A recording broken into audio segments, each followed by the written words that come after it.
கடலைப்பருப்பு, வரமிளகா, கருவேப்பிலை, வேர்க்கடலை வறுத்து இருந்தால் போட்டுக்கங்க, இல்லை பச்சை வேர்க்கடலைனாலும் நீங்கள் யூஸ் பண்ணிங்க. நான் ஆல்ரெடி வறுத்த வேர்க்கடலை தான் வச்சுருக்கேன். 2 டீஸ்பூன் வேர்க்கடலை போடுறேன். அவ்வளோதான். நல்லா வதக்கிங்க. நான் நார்மல் எண்ணெயில் பண்ணுறேன். நீங்கள் வேணால் கடலை எண்ணெய் நல்லெண்ணெய் எது வேணால் யூஸ் பண்ணிக்கோங்க. நம்ம ஆறிட்டு பொடி பண்ண போகிறோம்.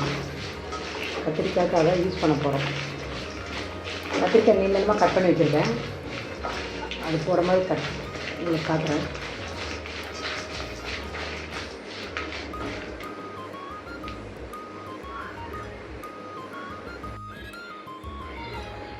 நான் ஆல்ரெடி சொல்லியிருந்தேன் கத்திரிக்காய் பொடி கறி பண்ண போகிறேன்னு சொல்லி. கத்திரிக்காய் நீளமாக கட் பண்ணியிருக்கேன். எண்ணெய்